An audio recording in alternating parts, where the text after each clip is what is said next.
आप बैटरी को कभी फुल्ली डिस्चार्ज करके या फुल्ली चार्ज करके नहीं रख सकते। लाइपो स्टोरेज और लाइपो डिस्चार्ज, आप दो में से कोई मोड यूज़ कर सकते हैं, बैटरी को लेकिन आप कैसे स्टोर करेंगे।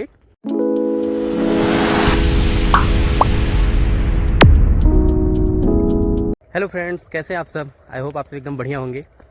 तो बेसिकली ड्रोन बनाते वक्त जो चीज़ हमें सबसे ज़्यादा कंसर्न होती है, यानी जो चीज़ हमें सबसे ज़्यादा परेशान करती है पार्ट चूज़ करने में, वो होती है एक बैटरी। क्योंकि अगर एक सिंगल यूनिट की बात करें तो फ्लाइट कंट्रोलर के बाद जो सबसे महंगा आइटम होता है वो होती है बैटरी। तो वजन जैसे कई सारे फैक्टर्स को ध्यान में रखते हुए हम एक परफेक्ट बैटरी तो चूज़ कर लेते हैं, थोड़ा पैसे और डाल करके हम एक अच्छी कंपनी की बैटरी चूज़ कर लेते हैं, लेकिन फिर भी वो बैटरी बहुत ज़्यादा लंबे समय तक नहीं चल पाती। 50-60 साइकिल लेते लेते हमको ऐसा लगने लगता है कि इसकी परफॉर्मेंस धीरे धीरे डाउन हो गई है। जब भी आप बैटरी यूज़ करते हैं तो उसके साथ आपको कुछ चीज़ें ध्यान रखनी होती है बैटरी की सेफ्टी से रिलेटेड। आज एक ऐसा ही सिनेरियो मेरे साथ हो गया है। आप बैटरी को कभी फुल्ली डिस्चार्ज करके या फुल्ली चार्ज करके नहीं रख सकते। आपको बैटरी को एक प्रॉपर रेटेड चार्ज होता है, यानी रेटेड वोल्टेज होता है, उससे थोड़ा सा अप करके उसका स्टोरेज वोल्टेज आता है। जैसे कि आप 3.7 वोल्ट की अगर आप बैटरी ले रहे हो लिथियम पॉलीमर, तो उसका जो चार्जिंग वोल्ट होगा वो होगा 3.8 टू 3.85। तो हमने जो बैटरी चार्ज की हुई थी उसको हमने चार्ज तो कर लिया, लेकिन हम उसको यूज़ नहीं कर पाए।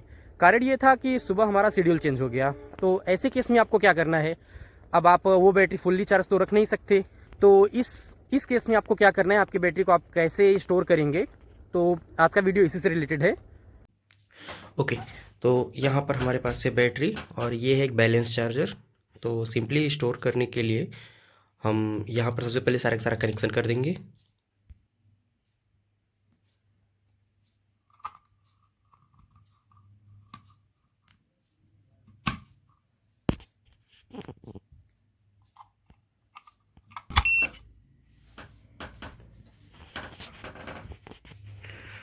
ओके, तो यहाँ पर आप देख सकते हैं कनेक्शन हो गया है।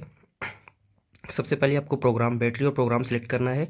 लाइपो बैटरी, लाइपो बैटरी में पहला option lipo storage, second lipo discharge, lipo balance charging, fast charge, lipo charging यानी फास्ट चार्जिंग, और इसके साथ ही लाइपो स्टोरेज। तो अब लाइपो स्टोरेज और लाइपो डिस्चार्ज, आप दो में से कोई मोड यूज़ कर सकते हैं, लेकिन ध्यान रखिए लाइपो जो डिस्चार्ज है ये बाय डिफ़ॉल्ट सेट होता है किसी भी बैटरी को डिकम्पोज करने के लिए। यानी कि जब बैटरी आपकी यूज़लेस होगी, जब आपकी बैटरी ख़राब हो चुकी है, तो आप उसको फेंकने के पहले फुली डिस्चार्ज कर देंगे और उसके बाद फेंकेंगे। इसके लिए ये मोड होता है। तो आप चाहें तो इसको 3.85 वोल्ट पर सेट कर सकते हैं, या फिर मैं सिंपली यूज़ कर रहा हूँ ये लाइपो स्टोरेज मोड। तो आपको ये चेक कर लेना है कि आपका जो चार्जर है ये कितना डिस्चार्जिंग वाट मतलब डिस्चार्जिंग पावर कितना ज़्यादा कितना सपोर्ट करता है। तो मैं लाइपो स्टोरेज में जाऊंगा और 0.8 ampere per then enter press करके रखूँगा। बैटरी चेक हो रही है, 4 सेल बैटरी डिटेक्ट कर लिया। अब उसके बाद मैं यहाँ पर स्टार्ट कर दूँगा। तो आप देख सकते हैं अभी मेरी बैटरी का करंट वोल्टेज है 16.3 वोल्ट। इसको डिस्चार्ज होकर 15.2 वोल्ट पर जाना है। आप देख सकते हैं यहाँ पर हर एक सेल जो है 4.07 वोल्ट मेरा चार्ज है। ओके, तो इसी तरह से अब यह धीरे धीरे घटते घटते ये 15.2 वोल्ट तक चला जाएगा, और उसके बाद आपकी बैटरी जो है पूरी तरह से बैलेंस हो जाएगी। और स्टोरेज में रखने के लिए आपको पता है बैलेंस करना इसको बहुत ज़्यादा ज़रूरी है, वरना ये बैटरी धीरे धीरे ख़राब होने लगती हैं।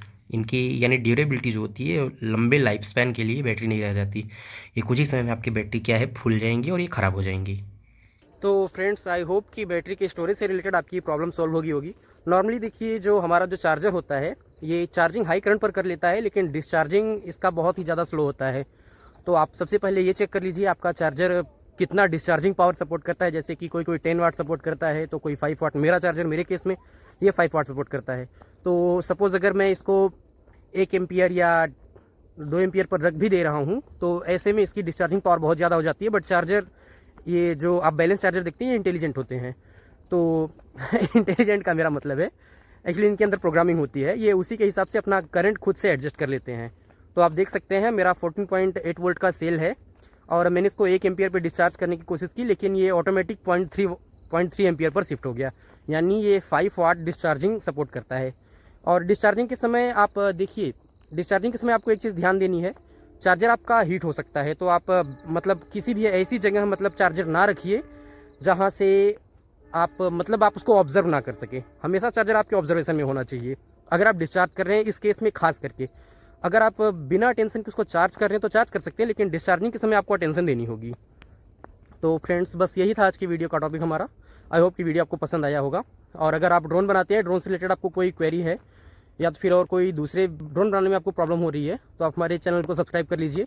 मैं ऐसे ऐसे वीडियो डाल करके आपकी सारी प्रॉब्लम लगभग धीरे धीरे सॉल्व कर दूंगा। तो मिलते हैं एक और नई वीडियो में, तब तक के लिए बाय बाय।